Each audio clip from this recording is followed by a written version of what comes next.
Hey YouTube, Shukun Shinobi here with a review of the Power Ranger Samurai Mega Ranger line. Just like the 3 3/4 inch figures of yesteryear, we now have these with the Samurai line. And they're actually quite a bit better than the MMPR counterparts, and I will do a comparison at least between the two reds to kind of get a feel of things. So as far as packaging is concerned, we've got a nice red and gray, silver kind of color scheme going on, particularly with the logo with gold added in there as well. So here is a look at red. As you can see, they're not identical to the Shinkenger suits. They're very SIC-like feel to those of you who are familiar with Kamen Rider figures. I'll get to that later as well. I was really skeptical about these figures at first, but having them in hand now, they're really not as bad as I was giving them a bunch of slack for. That wasn't the word I was looking for, but I'll go with it. And they're actually not really that bad. So we've got the Mega Ranger here. There's no idea whether they're going to be used in the show or not, but there are suits, or at least renders of suits, though they definitely look like they're actual suits. So they could be used in the show at some point. We don't really know. We also know that there's a prop of this mechanical-looking Shinkenmaru, whatever they decide to call the samurai sword, as well. So we'll see what happens. That is the little accessory with them. You got the fire kanji right here, shit on the bottom, a line of all of them on the back, the story. You can find that at PowerRangers.com, so nothing really awesome there. Multiple battle gear included. Nothing on that side, and we're back to the front. So let's get all 6 of these guys open and take a look. Alright, now they are out of the package, and they're actually quite epic. I can't believe I'm actually saying that, but they really are. I was able to get off quite a decent dynamic pose with Mega Ranger Fire. I'm just going to call him Red. With Red here, with the giant Fire Smasher, I believe it was called in the preview. The Rekka Daizanto American version. So he actually holds it quite well. The joint's very tight. No real worries. It's hard to make him stand without it being slung across his back like that. But what can you do? Here's a quick look at the supposed Fire Smasher. Some really good molded details. The disc right there. The handle, it obviously doesn't move, so you can't change it into the gun. But still really cool. Each Ranger has this. Obviously, this part stays in their belt, but it pops off and it's hard to get it out, so I'll just do this. What I call the Robo Maru, for lack of a better term, since I don't really know what it's called, but it's a Shinkenmaru shaped thing, but it's robotic, kind of like if you just plucked it out of RPM. So each Ranger comes with one of these, but I'm posing them with their weapons, so they just kind of stay down here on their belt. And on this side, we've got the slot for the Samuraizer. Obviously, being Bandai of America products, there's nothing on the back. There's some nice detailing, but obviously nothing's painted. He's got some sort of tramp stamp down here on his thigh, but whatever. Paint down here on the belts, or the boots.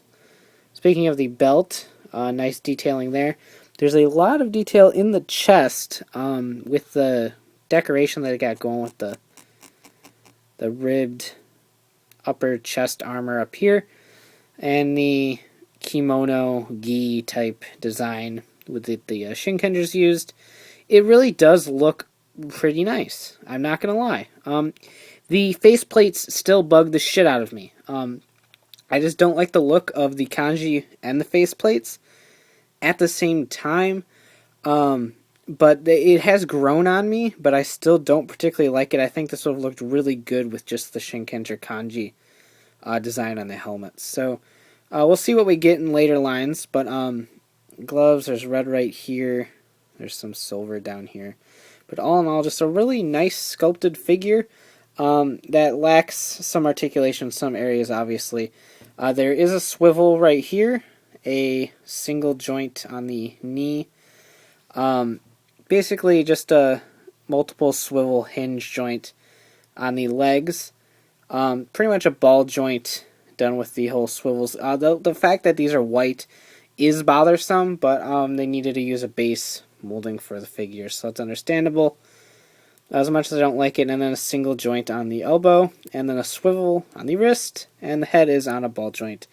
Though the shape of the helmet, they got these samurai back helmet guard like things. I don't know what they're called at all, but they're back here and they hinder movement a bit, but the head is still fully on a ball joint. So that's really about it for Red. We'll get him back into a pretty just kind of relaxed, chillin', badass pose. And we'll just set him aside over here. Just kidding, I need to do something. Here is the scaling. If I can get Tyranno Red Dude to stand straight. So there we go. The samurai figure is indeed taller than the old Mighty Morphin figure. It's definitely a lot better sculpted. These are probably the best sculpted little figures we've gotten. These ones would have the giant cartoon proportions going on, and these ones are a lot more humanoid. So they're definitely taller. They're sculpted a lot better. So good job, Bandai. It's definitely an improvement from this. So now we'll set him back here and bring in Blue. Blue is pretty much, they're all the same mold. There really isn't anything unique about any of their suits to differentiate them, so I won't spend too much detail on that. He does come with the water arrow. There is no English name yet, so I'm using the Japanese. The only sad thing is this is the only weapon with no paint on it at all. It's just molded in a big blue piece, which is kind of disappointing since all the other ones have some color to them. But it's alright. It's Bandai of America. You get plain backs, and the fact that we have colored weapons with paint on them is surprising in the first place. So, all the same articulation, so I'll just kind of go ahead and zoom in and cover the details. Here's this head sculpt with the kanji for water on it. Red's is fire, by the way. Robomaru there. Really, really awesome. So we'll get him into more of a weird archer pose.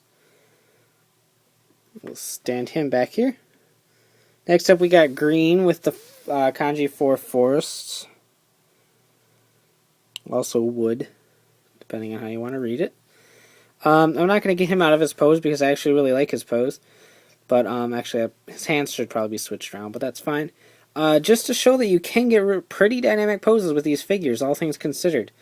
So here's a look at his head sculpt again. Once again, it's on a ball joint, but it's slightly hindered. Mouth isn't so bad on this guy because the kanji is taking up so much of it.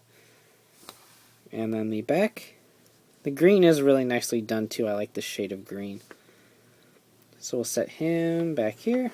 Next up, we'll do yellow. The girl mold. I'll go ahead and review the mold since this is new.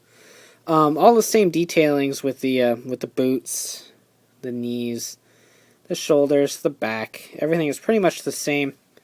And here's a look at the head sculpt where we're all up close and personal. Again, the mouth doesn't bother me too much on this one because it's how small it is. The only one that's really, really noticeable so far is really kind of red and pink. But if you look at it from above, it's really hard to notice the mouth thing. So it really isn't that major of a nitpick from what I'm making it out to be. Complaints with the girl mold. Very, very anorexic. Here's yellow from the last series, Mighty Morphin. They basically took that and copied it in terms of proportions. So they've got big busts, very, very tiny little waist area, which is quite a shame, really, because the guys have actually good proportions while the females are supermodel skinny. But what can you do? A giant sword compared to their body weight, but that's fine. And a nicely painted, or molded, I can't tell whether that's paint or plastic yet, version of the American Land Slicer. Greens is the wood spear, forest spear, whatever you want to call it. As I said, no American names yet. All posability is the same on the female figures, so take that as you will. And there's really no cool pose you can do for yellow, so she'll just be all, yeah. And here's pink, same molding as yellow, except with a new head. Here's pink's head with the kanji for heaven. Yellow's is the kanji for earth. It's kanji for heaven. It can also be sky, but the kanji itself is usually read as heaven. And we got the same kanji on here. Yellow is the only one that doesn't really have her kanji heavily noticeable on. In fact, she doesn't have her kanji on it at all. Silly yellow. Kanji are for smart people. So here's another look at pink before we toss her aside and look at the next new mold. Sorry, pink. Pink's got a fan as a weapon, and that can never be good because it's just a fan. Pink, I have the power to keep you cool in the summer. And she won't stand it all.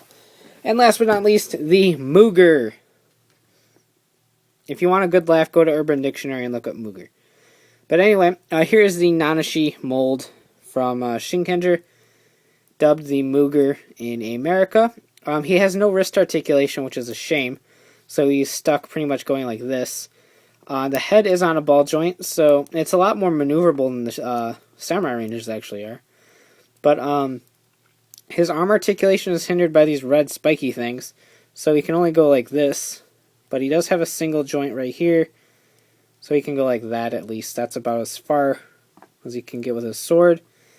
And he does have a bit of articulation this way, but it's stopped by these panels. And this is stopped by his crotch plate, so this is about as far as his legs go.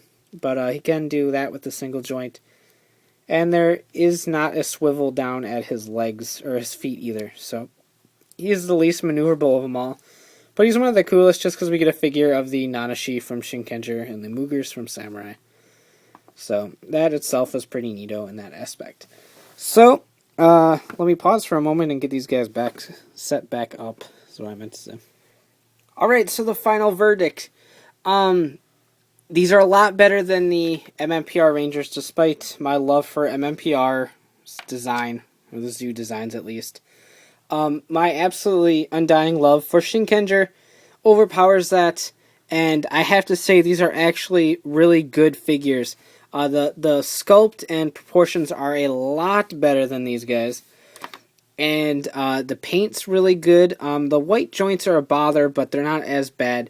The SIC look of the suits compared to the actual spandex suits bothered me at first, but it's grown on me a lot, and they are actually pretty nice figures. So if you can look past the lack of accuracy, then you'll really enjoy these figures.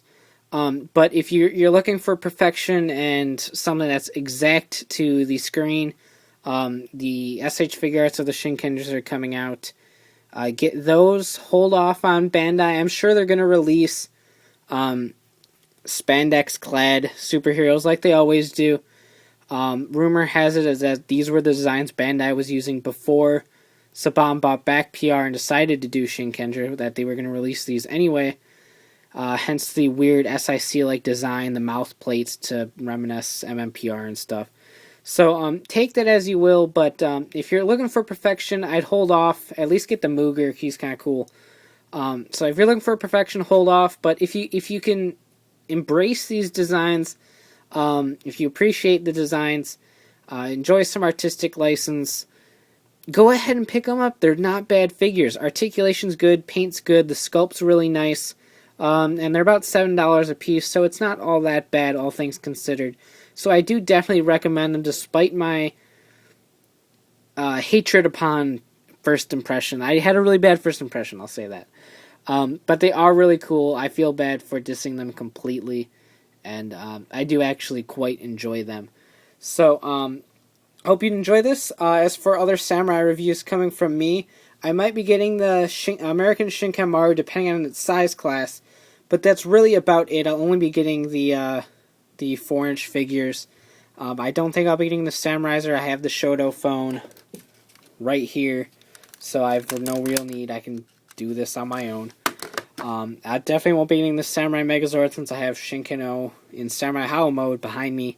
So I'll pretty much just be sticking to the 4-inch figures. So stay tuned for Wave 2 whenever that comes out, and enjoy the ride. Samurai premieres February 7th, Monday, 8 on Nickelodeon and Nicktoons. I think it's Nicktoons. I don't remember. Nickelodeon, whatever. February 7th, 8 o'clock. Check your local listings.